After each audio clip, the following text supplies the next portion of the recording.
해광에서 사임계를 제출했거든요. 이 전 지사 부인이 계속해서 해광이 이제 변호하는 것에 대해서 반대하면서 그 지난번 재판에서 이화영 전 부지사의 부인이 했던 말을 기억을 해보세요. 당신이 계속 그렇게 한다면 난 도움을 줄 수 없다라는 겁니다. 이화영 실체가 어디 있어요? 감옥에 있단 말이에요. 지금 가족의 도움을 받아야 되는데 가족에서 그걸 딱 풀어주는 거예요. 그러니까 이런 황당한 사태가 지금 벌어진 거죠.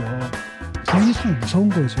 쉽게 말하면 이화영 부인하고 이 민주당 측하고 연결이 돼버렸다는 사법방해가 이루어진 거잖아요. 법원에서는 판단을 내릴 때 공정하게 내야 되는 거 아닙니까? 사실은 딱 공정하게 내야 되는데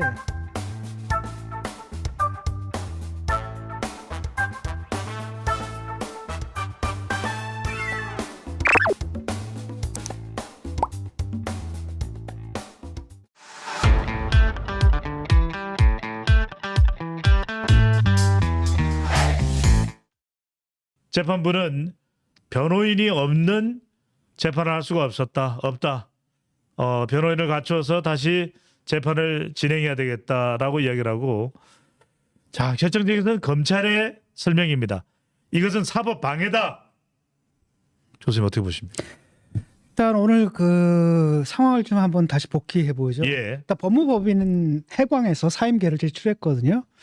그들의 얘기는 뭐냐면은 이 전 지사 부인이 계속해서 해광이 이제 변호하는 것에 대해서 반대하면서 심지어는 사실이 아닌 말로 변호사를 계속 비난해 왔다는 거죠. 사실이 아닌 말이 뭘까요? 그러니까 예를 들어서 뭐 그 검찰하고 플리바게닝을 했다라는 등 검찰 편에 서가지고 회의와 압박을 하는데 같이 가담을 했다는 등 이런 얘기를 하는 거죠. 해광의 변호사가 검찰 편을 들었다 이 이야기네요. 그렇죠. 그래서 사실관계에 기초한 그 신뢰관계에 기초한 정상적인 변론이 불가능하기 때문에 우리는 사임하겠다라고 한 거고, 이화영 부지사 같은 경우는 계속 맡아주기를 바랬거든요. 그래서 실제로는 그 전에 이 일이 있기 전에 이제 면회를 간 모양이에요. 해광 측에서. 거기서 이제 이화영 부지사가 계속 그렇게 얘기를 했는데도 불구하고 그쪽에서 뜻을 굽히지 않은 거죠. 왜냐하면 돈을 주는 그 사람들이 계속 앞으로도 계속 그럴 텐데 이런 상황에서 우리는 못한다라고 해가지고 사임을 해버린 겁니다. 그래서 사실은 이화영 같은 경우에는 뭐 자기 말로는 자기가 그 해광 측 변호사를 갖다 설득을 했지만 결국 설득해내지 못했다라고 얘기를 하고, 그래서 다음 길에 이제 재판을 받고 싶다. 어차피 내가 이제 변호사를 못 구했지 않냐라고 하는데 재판부의 입장에서는 지금 몇 번째야? 세 번째란 말이죠. 지금 이게 뭐 장난입니까? 그렇죠. 한 번, 두 번, 세 번 계속 재판을 늦출 수는 없거든요. 그렇기 때문에 뭐라고 얘기를 했냐면은 국선 변호사를 써서라도 오후에는 재판을 하겠다. 그래서 실제로 오후 재판이 열린 거죠. 국선 변호사를 선임을 해가지고. 이화영 전 부지사 재판이 이루어졌습니까? 그렇죠. 그러니까 검찰에서 뭐라고 얘기를 했냐면 헌법입니다, 여러분들. 이게 이제 재판 지연을 이제 우려해가지고 그 국선 변호인을 지정해서라도 재판을 속행해야 된다라고 주장을 했고 그런 의견서를 냈는데 재판부에서 그걸 받아들인 거예요. 그다음에 이화영한테는 뭐라고 이제 설득을 했냐면은 일단 국선 쓰자. 그다음에 당신이 곧 사설 변호사를 쓸 거 아니냐. 그랬을 때 사선 변호사를 쓴다 하더라도 또는 사선 변호사를 쓰지 못한다 하더라도 그때는 국선 변호사의 수를 늘려주겠다. 쉽게 말하면 국선 변호사를 통해서라도 당신이 변론을 하는데 큰 지장이 없게 해주겠다라는 거죠. 재판부에서요? 그러니까 두 가지 옵션이 있다는 겁니다. 지금 일단은 시작을 하되 일단 네가 사선 변호인을 갖다 선임을 하게 되면은 그 사람한테 맡길 것이다. 또 그게 여의치 않는다 하더라도 우리는 그 국선 변호사를 한 명이 아니라 여러 명을 갖다 수입해서 당신의 그 변론 활동을 돕도록 하겠다. 그걸 봐주겠다라고 하는 재판부에서 그 한 얘기는 결과적으로는 국선 변호인까지 할 수밖에 없는 상황까지 몰고 가버렸네요. 지난번 재판에서 이화영 전 부지사의 부인이 했던 말을 기억을 해보세요. 당신이 계속 그렇게 한다면 난 도움을 줄 수 없다라는 겁니다. 이화영 씨는 지금 어디 있어요? 감옥에 있단 말이죠. 변호사를 선임하려면 어떻게 됩니까? 돈을 줘야 될 거 아니에요. 그러니까 쉽게 말하면 이제 자신의 그 경제력을 갖다 행사를 해야 되는데 그럴 수 있는 처지가 아니거든. 가족의 도움을 받아야 되는데 가족에서 그걸 딱 틀어주는 거예요. 그렇게 되면은 사선 변호인을 갖다가 선임하는 것도 굉장히 어렵게 돼요. 지금 해광에서 다른 것을 바꾸는데도. 그러니까 아마도 이제 판사가 이제 거기까지 생각한 것 같거든요. 설사 그런다 하더라도 그렇게 못한다 하더라도 그렇다면 국선 변호사를 우리가 보강을 해주겠다. 이렇게 얘기를 한 거라는 거죠. 교수님 무서워지네요. 그 부인이 상 무서운 거죠. 무섭네요.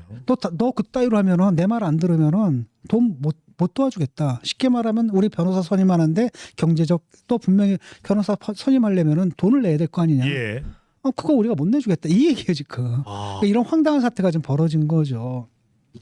일단은 이제 해광 측의 입장은 뭐였냐면 지금 가만히 이제 복귀를 해보잖아요. 그럼 이런 거예요. 해광 측에서 어떻게 라인을 쳤냐면은 일단 이재명은 잘라내자라는 거예요. 그러니까 스마트팜 그 대납해 준 거 있잖아요. 예. 대납해 준 거는 거기서 막자라는 겁니다. 스마트팜 대납해 준 것은 쌍방울 고유의 사업이고 경기도가 얹히긴 했지만 기본적으로 쌍방울의 고유한 사업이고 예. 쌍방울이 그 대가로 북한의 어떤 대북 사업 같은 걸 따내기 위해서 자발적으로 했던 자체적으로 했던 그런 사업이다. 그러니까 나는 거기서 좀 빠지는 거죠. 내 책임은. 그다음에 또 한편으로는 뭐냐면은 그런데 방북 비용 대준 거 이거는 사실 이재명이 정치상 통해 가지고 이런 식으로 해서 한 거다라고 예. 하면 이제 자기 책임에 빠지면서 그 전체 책임을 갖다 누구한테 넘길 수 있어요. 이재명한테 넘길 수가 있는 거죠. 그러니까 아마도 해광 측에서는 이렇게 한번 해보자라고 한 거예요. 사실은 그것도 힘들지. 스마트팜을 갖다가 생각을 해봐요. 예. 쌍방울에서 아무것도 믿지 않고 뭘 믿고 도대체 북한이란 나라에다가 500만 불을 뭘 줬겠어. 첨단 뭔가 기술을 이용한 농장이죠, 사업. 그렇죠. 뭔가 보장이 있어야 되거든요. 그 보장이 경기도의 보증이란 말이죠. 그것 없이 500만 불을 줄 수는 없는 거거든요. 어쨌든 그럼에도 불구하고 이제 해광하고 이화영 부지사 측에서는 일단 그렇게 한번 변호 전략을 짜보는 거예요. 이렇게 해놓고 대신 이게 좀 이게 좀 먹히려면 재판에서 먹히려면 인정할 건 인정하고 들어가자라고 하면서 이제 300만 불 예. 방북 대가 그 비용을 잘라내자라는 거죠. 그건 이제 그 이재명이 책임져야 할 사안이지 네가 돈독했을 사안은 아니지 않느냐. 그거라는 거예요. 그런데 이제 민주당 측에서는 이제 그게 문제가 되는 거죠, 바로. 그게 이제 문제가 돼가지고 그 재밌는 건 뭐냐 검찰이 이번 그 재판이 이제 속행이 됐는데 지금 진행 중일 겁니다. 이 시간에도요. 오늘 재판은 바로 뭐냐면 그 김성태 쌍방울 회장에 대한 증인 신문이거든요. 그러니까 김성태. 그렇죠? 김성태가 당연히 이재명한테 유리한 얘기는 안 하겠죠.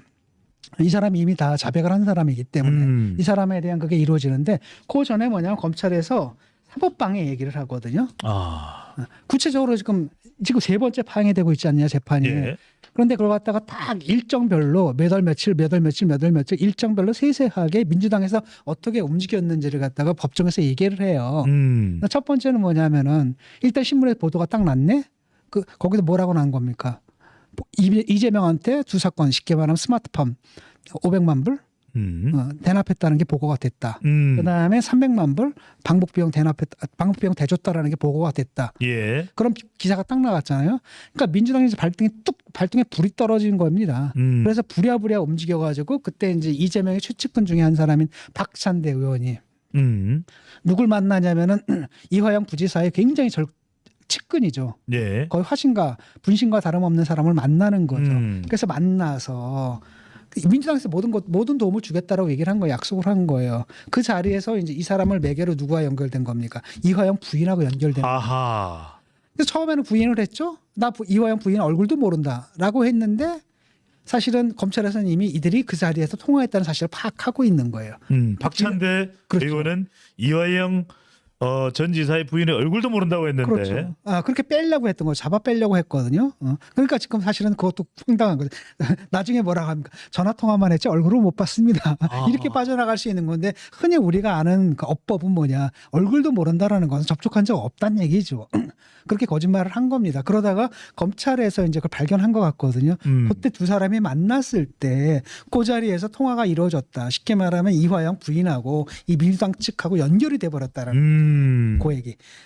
그걸 파악을 한 거예요. 그러니까 박찬대가 이제 거짓말이 들통났잖아요. 그러니까 그 마지못해 걸 인정을 하면서 한다는 얘기가 뭐냐면 그냥 안부 인사만 주고받았다. 거기서 회유하고 할 수 있는 환경이 아니었다라고 하는데 아니 왜 남의 부인하고 통화를 해? 뭐 사귈 거야 뭐야? 말이 됩니까? 유부남이 왜 유부녀한테 통화를 해? 그렇죠. 말이 되는 요즘에는 소리를 해야지. 부인과 남편과 부인 사이에도 대화가 없는 경우가 많은데. 네. 말이 되는 소리를 해야지. 그러니까 거기서 그게 이루어진 거고 그 다음에 어떤 일이 벌어진 거예요. 그랬더니 이제 며칠 있다가 그 부인이 탄원서를 쓴 거죠. 탄원서를 써가지고 재판부가 아니라 어디다 갖다 준 거예요. 민주당 측에 갖다 준 거고. 예. 그 다음에 남편 면회를 해가지고 옥중 자필 편지라는 걸 보낸 거예요. 근데 지난번에도 얘기했듯이 옥중 자필 편지를 딱 보면은 제가 그랬죠. 이거 진술 번복한 거 아닌데 사전 보고 하지 않았다 그러는데 이것도 사전 보고하는 이건 당시에 단독이었습니다. 그렇죠. 사후 보고했다라는 예. 거거든요. 그러니까 자기의 진술을 그대로 유지하면서 민주당의 입맛에만 맞춰준 거예요. 그 편지가. 그래가지고 민주당 측에서는 이제 막 온갖 뭐랄까 온갖 거짓말로 이제 그걸 요긴하게 잘 써먹었죠. 당시 보도에 나오기는 이화영 전 부지사가 진술을 번복했다 이렇게 나왔죠. 그렇죠. 네. 근데 실제로 번복한 게 아니다는 사실이 바로 재판정에서 드러난 거예요. 아하. 그러니까 부인도 그걸 알았던 거죠. 근데 문제는 뭐냐면은 거기서 재판정에서는 문제가 뭐냐면 이 진술 검찰 진술이 여기서 한번 반복돼야 되거든요. 그래서 진술이 유지가 돼야 되는 겁니다. 공판 중심. 그러면 이제 공판 중심주의이기 때문에 이게 증거가 되는데 그걸 갖다 악착같이 막은 거거든요. 지금 한 번 막았죠, 두 번 막았죠, 이번에 세 번째까지 파행이 되니까 검찰에서 무슨 얘기를 하는 겁니까? 이거는 지금 사법방해다, 명백한 사법방해다. 그리고 그걸 갖다가 판사가 이제 그 주장을 받아들여 가지고 그렇다고 한다면 예. 재판을 갖다가 국선 변호사를 선임해서라도 속행해야 된다라고 얘기를 한 게 오늘까지의 상황이라는 겁니다. 근데 재밌는 건 요거예요. 네. 요 사법방해 얘기를 한 거 있잖아요. 요게 포석이거든요. 이 포석입니다. 뭘 위한 포석입니까? 구속영장. 구속영장. 구속영장 할 때 가장 중요한 게 바로 뭐예요? 증거인멸의 우려. 지금 증언까지도 검찰 진술까지 뒤집어 버리려고 하잖아요. 예. 측근 동원해가지고. 그러니까 이걸 이제 포석을 깔아놓는 거죠. 이런 것들을 명분을 축적을 해서 나중에 구속영장 신청할 때 딱 내면은 예. 판사도 고민이 클 겁니다 아마. 그렇게 된 거죠 지금 이게. 교수님 사법방해가 실질적인 범죄가 될 수 있는 겁니까? 지금 이 상황에서 뭐 범죄가 된다라고 얘기를 할 수는 네네. 없죠. 지금 상황에서 뭐 어떤 법으로 이걸 규정할 건가? 어쨌든 사법방해가 이루어진 거잖아요. 사법방해라는 게 이루어진 거고, 이것이 이제 의미하는 바는 뭐냐면은, 그 법원에서는 판단을 내릴 때 공정하게 내야 되는 거 아닙니까? 사실이니까 예. 공정하게 내야 되는데 지금 법원에서 그 일을 못하게끔 방해를 하는 거라는 거예요. 방해라는 거. 그러니까 진실의 규명을 지금 가로막고 있다라는 거거든요. 그래서 이걸 뭐 저들이 저렇게 한다는데 어쩔 수는 없는 거죠. 그렇다고 해서 예. 재판이 계속 무한히 연장될 수는 없는 거 아닙니까? 라고 했을 때 어차피 이 재판은 계속 간다라는 겁니다. 계속 가는 거고 국선 변호사를 쓰고 그다음에 아마도 성공할지 모르겠어요. 사선 변호사. 왜냐하면은 가족이 도와주지 않으면 그 부인이 도와주지 않으면은 변호사를 또 만나야 될 거 아니에요. 예. 만나서 그다음에 수입료는 어떻게 하고 뭐 이런 얘기들 다 해야 되는데 그 감옥에 있는 사람이 그걸 어떻게 해요? 이런 문제라는 거죠. 지금. 그럼 국선 변호사로 계속 갈 수도 있겠네요. 그러니까 그 판사가 그 얘기를 한 거예요. 그래서 사선 변호사를 당신이 얻지 못한다면 가족의 방해로 예. 그때는 국선 변호사를 충분히 붙여주겠다라는 거예요. 추가해서 붙여주겠다. 그래서 재판을 해라. 이렇게 예. 판사가 얘기를 했던 겁니다. 사법방해에 대한 재판부가 오히려 네. 뭐라 그럴까요? 이런 사법방해와 같은 양상에 대해서 화를 냈다고 할까요? 그렇죠. 재판부가 인정을 한 거죠. 예, 인정을 해서 오히려 국선 변호사를 더 붙여주겠다 예. 이런 상황이 됐는데 이렇게 되면은 변호인이 이화영 전 부지사를 어떤 식으로 영향을 줄 이른바 검찰에서 이야기하는 사법 방해가 이제 작동하기 힘들어진 상황이네요. 지금은 이제는 힘들죠. 예. 이제는 힘들 겁니다. 거기서 이제 우리가 또 뭘 볼 수 있냐면은 이화영은 진술을 유지하려고 한다는 걸 알 수가 있는 거죠. 그러니까 검찰에서 했던 진술을 그대로 유지하겠다라는 거고 예.